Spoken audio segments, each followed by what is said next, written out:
I was reading about your history, which is absolutely fascinating. I'm going to put all the links to your website and your businesses in this podcast description. But I was looking in 1988 when you set up the factories in China, you were producing 500,000 watches per month. I mean, right. that's intense. We went up to 1 million. Wow. That's just incredible. Yeah. That's just incredible. But at what age do you remember your first kind of time working with your father? What's your earliest memory around that?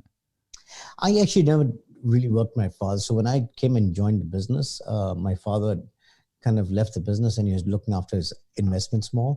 And that's when I decided I wanted to join the business that he was kind of, which was being neglected. And I came and joined the business. It was a watch manufacturing business. And I was very lucky when I joined it. It was going through a major transformation from the mechanical days to the quartz analog days. That was the days when Swatch just came around, the colorful watches, the fun watches. And that's the time I joined. And so I kind of turned everything around and we got into this kind of business as well. And we set up our first factory in China in 1988. And we never looked back. So things went very well for us. We were producing at low cost and we could produce a volume we wanted.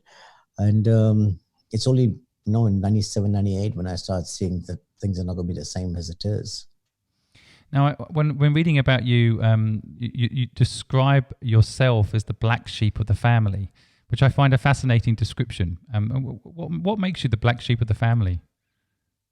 Well, I was always the person who defied everything. I would be the person who would say that, hey, you know what? If people take 60 days to do something, why can't we do it in 30? Anything because you can. I said, no, of course you can. This is how we'll do it. And I said, why are you trying to be this? Nobody needs that. I said, no, you can do much more. If you go do this, you can do a lot more. So whether it's in the watch industry or in whatever we did, even when I entered the hotel industry, I said, listen, you know what? We have to do something. So something different. So when you do something different, you automatically get a label of being the black sheep as something who's not doing with the norm. You're going against the norm and saying, I believe in there's a different way of going and doing things. And that's what I just did. So all along, I've done something that's a little bit different than what the industry wanted.